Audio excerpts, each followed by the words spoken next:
Olá, tudo bem com você? Muito bom dia. Hackers investigados na operação Spoofing vão continuar presos por tempo indeterminado. Eles são suspeitos de invadirem os celulares de Sérgio Moro e de outras autoridades. Presidente Jair Bolsonaro assina a medida provisória que cria o programa Médicos pelo Brasil. O governo contesta os dados de desmatamento apontados pelo Instituto Nacional de Pesquisas Espaciais. Governo paraguaio anula o acordo com o Brasil para a partilha do excedente de energia na usina de Itaipu. E você vai ver que o governador de São Paulo, João Dória, sancionou o dia de oração pelas autoridades. Agora, na edição das 8h30 da manhã. Olá, bom dia. Hoje é sexta-feira, dia 2 de agosto de 2019. Legal, vamos fazer aquele giro pelas manchetes dos sites dos principais jornais do país, começando hoje pelo G1, que já aparece para você. 225 mil empregadores devem FGTS para mais de 8 milhões de trabalhadores. Dívida total com o Fundo de Garantia soma 32 bilhões de reais, diz Procuradoria-Geral da Fazenda Nacional. E os líderes dessa lista são as companhias aéreas. E no Estadão, com nova gestão da Caixa, Nordeste recebe apenas 2,2% dos empréstimos. Neste ano, até julho, somente 89 milhões dos 4 bilhões de reais fechados pela instituição em operação de crédito foram para a região, ante 1 bilhão e 300 milhões de reais no ano passado, ou 21,6% do total. Ordem para não atender o pedido do Nordeste teria partido do presidente do banco. 8h35, Folha de São Paulo.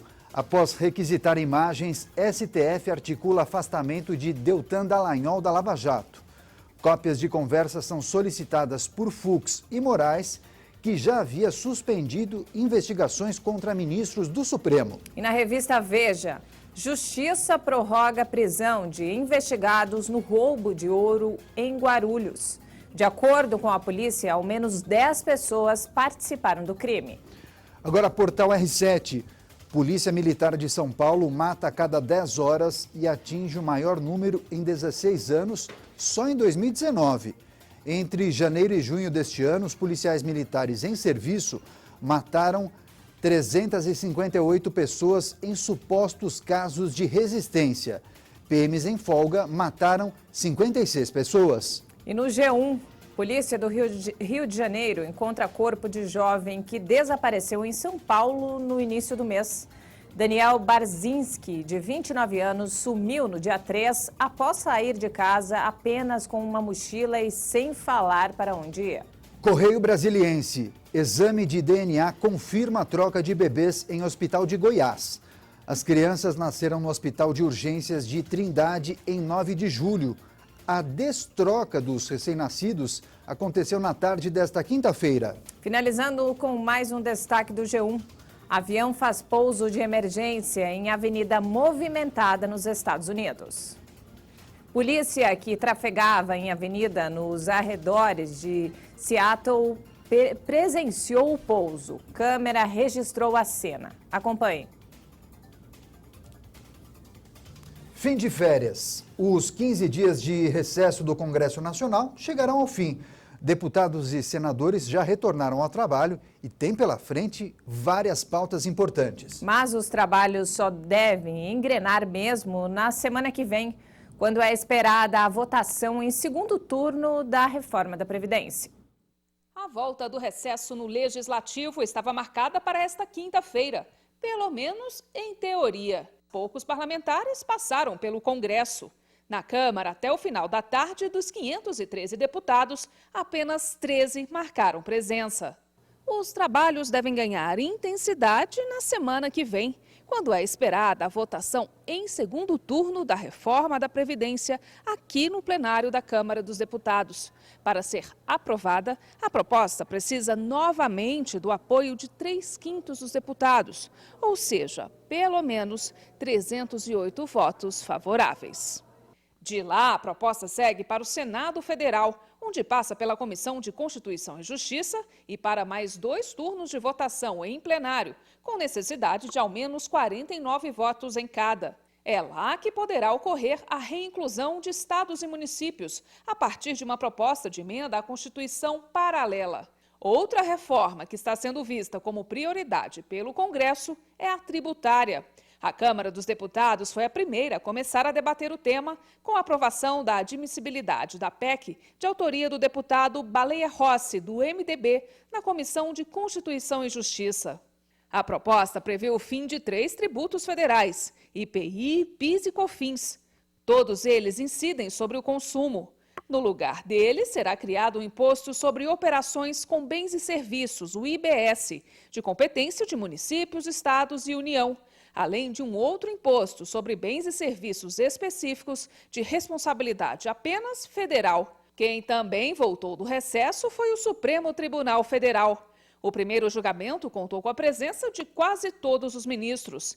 A Corte também tem pela frente o julgamento de temas importantes, como as ações que questionam a tabela do frete para caminhoneiros. Também há expectativa sobre o julgamento do uso de dados do COAF em investigações criminais sem a autorização do Judiciário. E o presidente Jair Bolsonaro e o ministro da Saúde, Luiz Henrique Mandetta, assinaram a medida provisória que cria o programa Médicos pelo Brasil, substituto do Mais Médicos. A intenção do governo neste programa é ampliar em cerca de 7 mil vagas a oferta de médicos para municípios com maior demanda assistencial.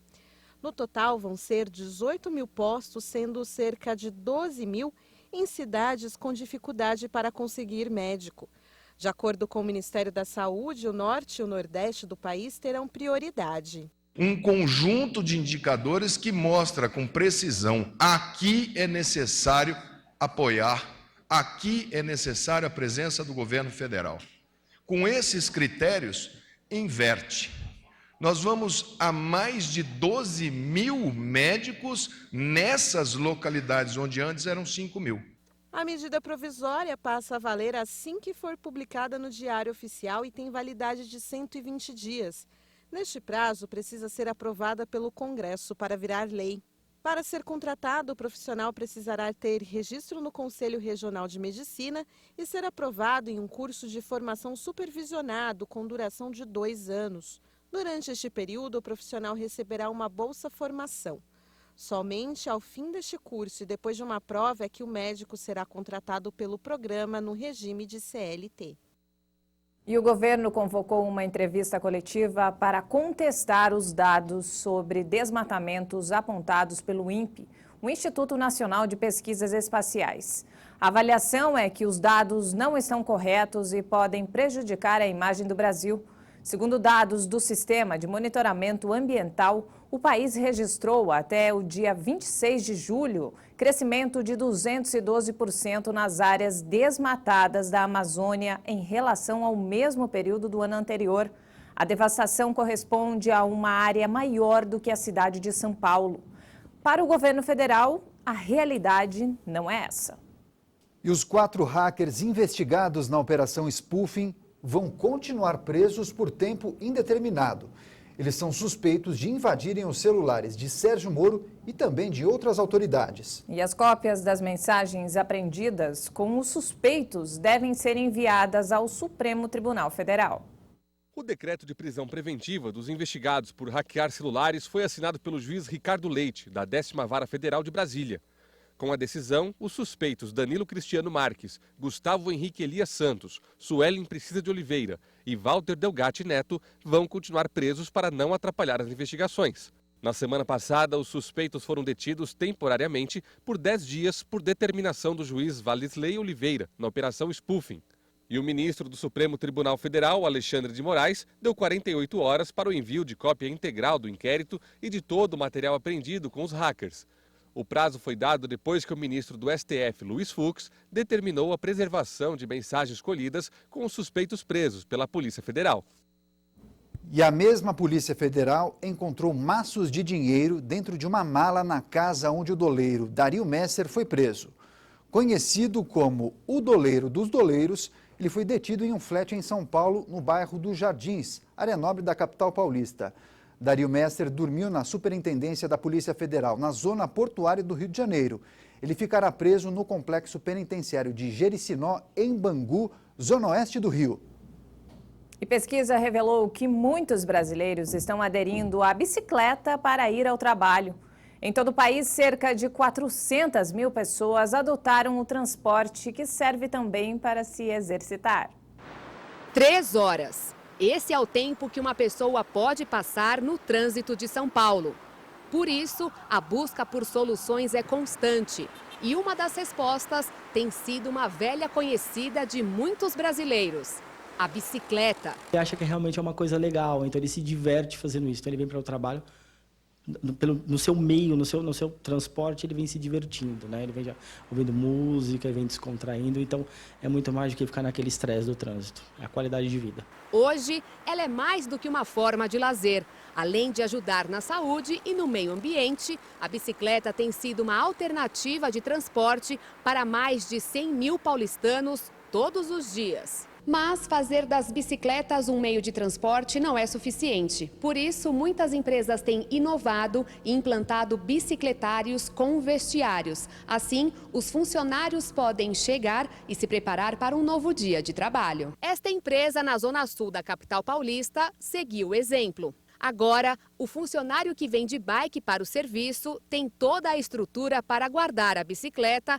e trabalhar feliz. Mobilidade é uma questão que ela não tem volta, né? Não só aqui dentro do banco, mas como um todo, né? Hoje em dia a gente vem aqui na nossa região e você vê bicicletas, patinetes, até agora motos que são compartilhadas. Então, assim, todo mundo vem buscando isso. A maioria das pessoas, dos jovens, eles não vem querendo mais utilizar o seu carro para vir para o trabalho. Ele já vem querendo transporte de massa, ele vem querendo esse meio de alugar bicicleta, de alugar o patinete. O Carlos vai e volta do trabalho todos os dias de bicicleta. Mas, para chegar nessa escolha, teve que experimentar outras opções. Eu fui com o carro próprio, demorou 40 minutos. Daí eu usei carros por aplicativos, demorou de 30 a 45 minutos. De ônibus eu demorava de 40 a 50, mesmo sendo a Faria Lima, ela sempre tem bastante trânsito. E a melhor opção mesmo era a bike, que eu chego aqui em torno de 15 minutos confortável e uns 10 se eu quiser ir um pouco mais rápido. Hoje ele não troca a bicicleta por nenhum outro meio de transporte. Tem dia que eu saio estressado do serviço e daí eu vou embora para casa e ainda eu aproveito para dar uma volta a mais com a bicicleta, para dar aquela relaxada, pegar aquele ar. Às vezes até esses dias à noite está um pouco mais gostosa, então às vezes em vez de voltar para casa eu dou uma pedalada aí de uns 20 minutos a mais só para dar uma tranquilizada. Então para mim é muito diferente. Quem puder usar, que use, que vale muito a pena. A saúde agradece, é ou não é? 8 horas com 46 minutos, depois do intervalo você vai ver. Governo paraguaio anula o acordo com o Brasil para a partilha do excedente de energia na usina de Itaipu. E você vai ver que o governador de São Paulo, João Dória, sancionou o dia de oração pelas autoridades. Nós voltamos em instantes, até já.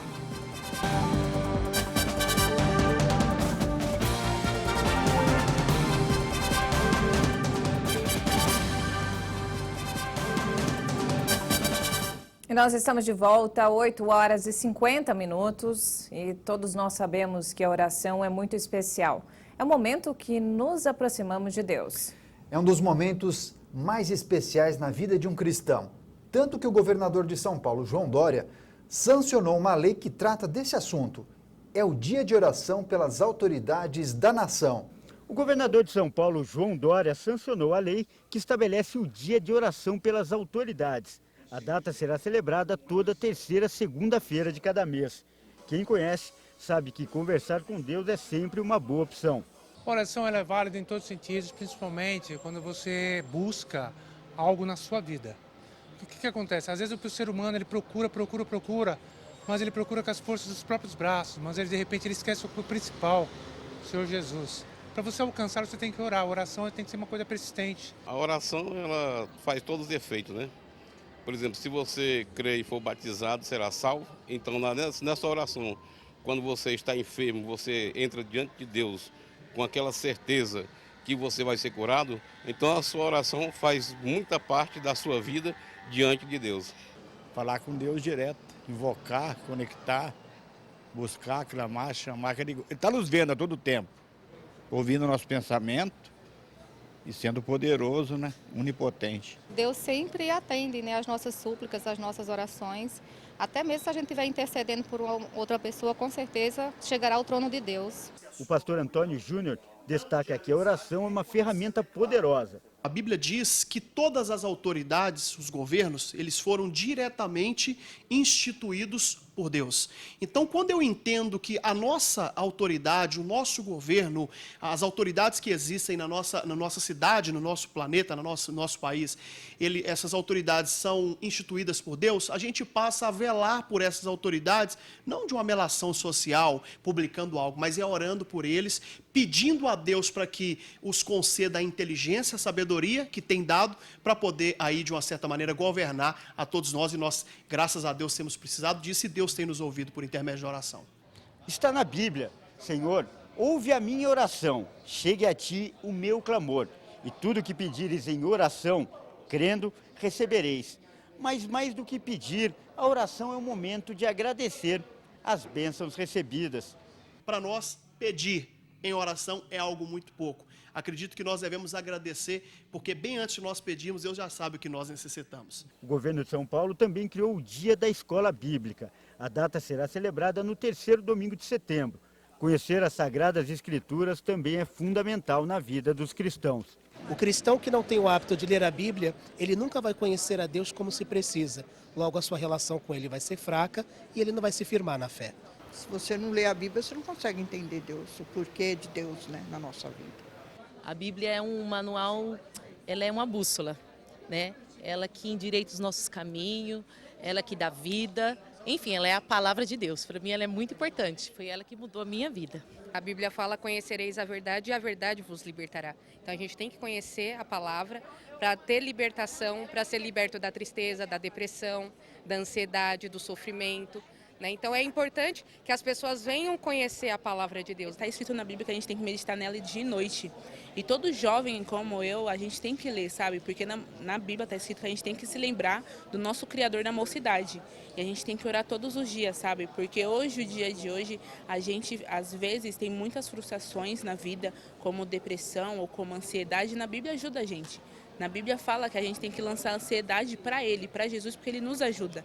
Então a importância, porque a Bíblia também é uma autoajuda espiritual, sabe? A gente cresce com Deus e a gente vive e se torna o melhor amigo de Deus. Muito legal, hein? Olha só, fim de semana está chegando. Vamos aos destaques da previsão do tempo e vamos começar espiando a região sul. Que tal? Olha só, câmera do alto para mostrar a bela e simpática cidade de Canela, no Rio Grande do Sul. Chove em grande parte da Serra Gaúcha, onde há previsão de geada e até neve nos próximos dias. Juliana? É isso mesmo, Dani. Separe o agasalho porque os termômetros registram agora 5 graus e a máxima não deve passar dos 14. E na sua região, como fica o clima hoje? É o que a gente confere agora na previsão completa para todo o país. Vamos ver agora com detalhes a previsão desta sexta-feira pelo Brasil.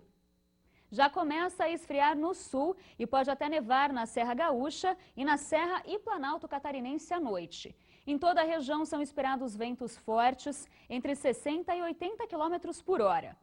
Uma grande frente fria ainda vai avançar pelo centro-sul do país e deixar o tempo bem instável. Em Uruguaiana não chove mais. Entre Porto Alegre, Santa Maria e São Luís Gonzaga deve chover apenas pela manhã. É uma chuva fraca. Já entre o norte gaúcho, Santa Catarina e Paraná, a chuva ocorre a qualquer hora, com moderada a forte intensidade.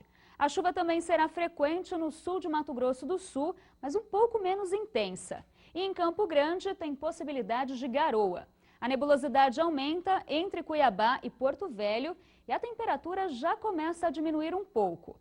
A sexta-feira em São Paulo ainda será de sol, calor e baixa umidade do ar. Mas a partir da tarde as pancadas de chuva começam e se intensificam à noite. O Grande Rio também já deve ter chuva no fim do dia. Tem previsão de chuva passageira para Salvador e as áreas entre Maceió, agreste do Rio Grande do Norte e norte de Fortaleza. Entre o norte do Maranhão e Roraima faz sol e a partir da tarde pode chover com raios. É uma chuva ainda bem mal distribuída. A mínima prevista para São Paulo é de apenas 14 graus, mas a máxima chega aos 29. Só depois que a frente fria passa é que a temperatura começa a cair. Em Porto Alegre faz frio, com mínima de 8 e máxima de 14 graus. E a temperatura também já começa a diminuir em Campo Grande, que fica com mínima de 11 e máxima de 24 graus. Nos próximos dias eu conto mais do frio para vocês. E quando a gente tem resfriamentos assim, é sempre bom lembrar para quem tiver aquele cobertor sobrando ou casaco, meia, levar para doação. Tem gente que vai precisar dessa força para enfrentar os dias frios que vêm por aí. Até mais! E o governo paraguaio anulou nesta quinta-feira o acordo com o Brasil para a partilha do excedente de energia que os dois países geram na usina hidrelétrica de Itaipu, uma das maiores do mundo. Já a oposição ao presidente paraguaio, Mário Abdo, anunciou que vai apresentar um pedido de impeachment. O trecho constitucional que será invocado para o processo de impeachment no Paraguai é o artigo 225, que determina como as autoridades podem ser removidas do poder por mau desempenho de suas funções. A justificativa para a medida será a traição à pátria. A acusação deve ser formulada e aceita pela Câmara dos Deputados e em seguida pelo Senado com 2/3 dos parlamentares presentes. A indicação do pedido de impeachment acontece em meio à crise política instalada no Paraguai desde que o governo aceitou pagar mais pela energia da hidrelétrica binacional de Itaipu. Nesta quinta-feira, o novo chanceler do país vizinho declarou que o Paraguai decidiu deixar o acordo firmado pelos dois países. A decisão foi comunicada formalmente ao embaixador brasileiro em Assunção. E apesar das negociações para reduzir a tensão comercial entre Estados Unidos e China, Donald Trump anunciou tarifas de 10% sobre um volume de 300 bilhões de dólares de importações do país oriental. No Twitter, o presidente americano explicou que as tarifas sobre bens e produtos começam a vigorar a partir de 1º de setembro. Ele também garantiu esperar continuar o diálogo para um acordo comercial entre Washington e Pequim. Em uma série de tweets, Trump garantiu que a China havia concordado em comprar produtos agrícolas dos Estados Unidos em grande quantidade, mas não fez isso. Trump ainda ressaltou que o presidente chinês Xi Jinping não parou de vender, como prometeu, o medicamento usado em anestesias fentanil para os Estados Unidos. E com isso, os americanos continuam morrendo. As negociações entre China e Estados Unidos haviam sido retomadas esta semana em Xangai. Ambas as partes informaram que os diálogos foram produtivos. A guerra comercial foi deflagrada há pouco mais de um ano pelo presidente Trump para forçar a China a negociar. Segundo o cronograma das conversas, está prevista uma nova rodada de contatos mês que vem em Washington. Não temos mais tempo, ponto final nessa edição. E você pode rever as reportagens desta edição no nosso canal no YouTube e aproveita e se inscreva. Voltamos à 1 da tarde, até lá, tchau, tchau.